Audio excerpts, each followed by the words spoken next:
Hey everybody, I am going to be going through ionic compounds and how they form ions and what happens with their electrons. So we are going to be using this learning packet, which has plenty of different activities. So I'll be breaking this video up into parts for those of us that can't be with us in class. So the first one here, ionic compounds. So every time you see ionic compounds, I always want you to be thinking of salts like table salt, sodium chloride, NaCl. It's a great example, and it gets you visually thinking about a salt or an ionic compound that you know.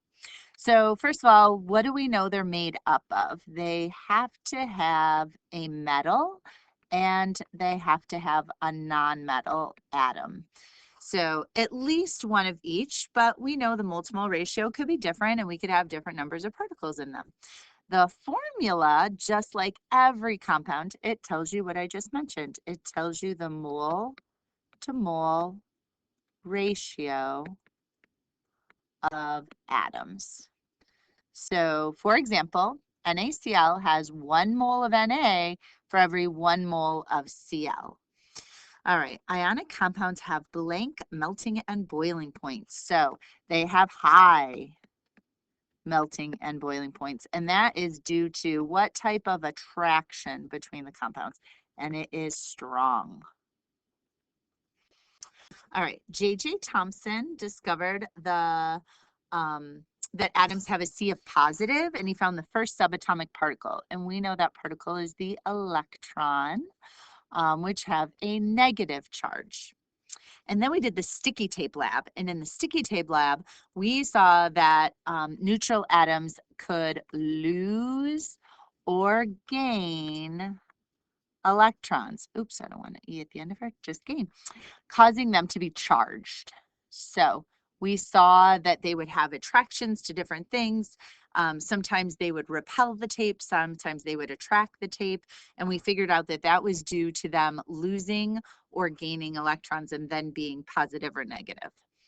Okay, ions. Draw an atom losing an electron and another atom gaining the electron. Show the electron movement and the charges that result forming ions. So let's do salt. So here's an Na atom, and here is a Cl atom.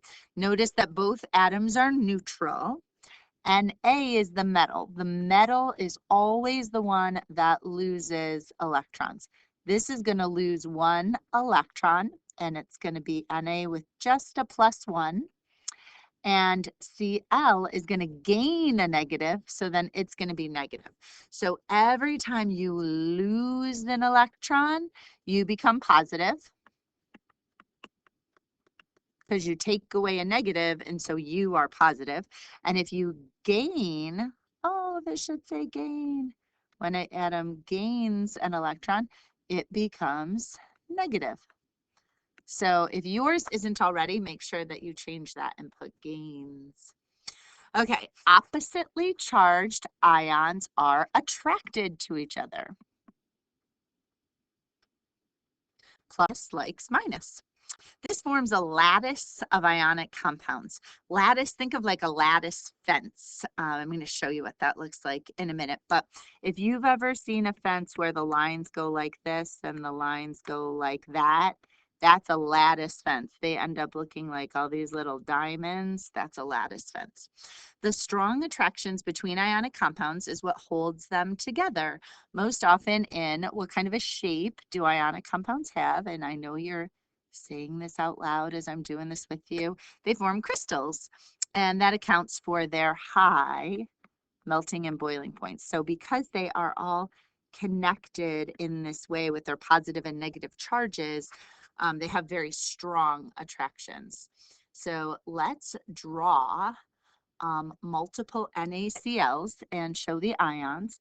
Okay, so if I have an Na, and that's a plus, and a Cl, and that's a minus, another one would be right here, Na and it's a plus, Cl and it's a minus, and another one would be right here, Na and it's a plus, Cl and it's a minus, and another one would be right here, plus, minus, and another one, plus. Sorry, I just keep getting bigger as I draw these.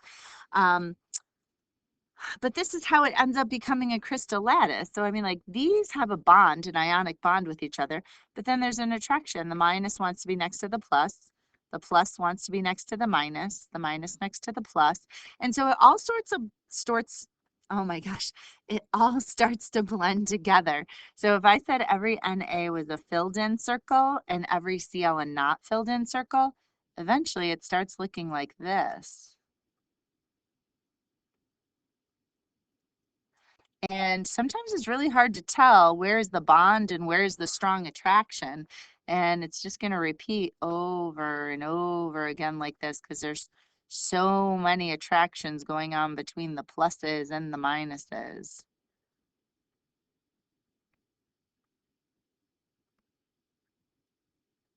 All right, and so that's why it has that hard crystal structure because there's so much attraction, and we'd have to really, like it would be difficult to actually be able to see until we heated it up and somehow got them moving, where you started getting them melting to be able to see the NAs and CLs together, but separate from other NAs and CLs because you'd have to break those attractions. All right, so I'm going to do the first stop right here. So this is the end of the first video, and you are now going to go do Unit 6, Worksheet 1. I will see you after you are done.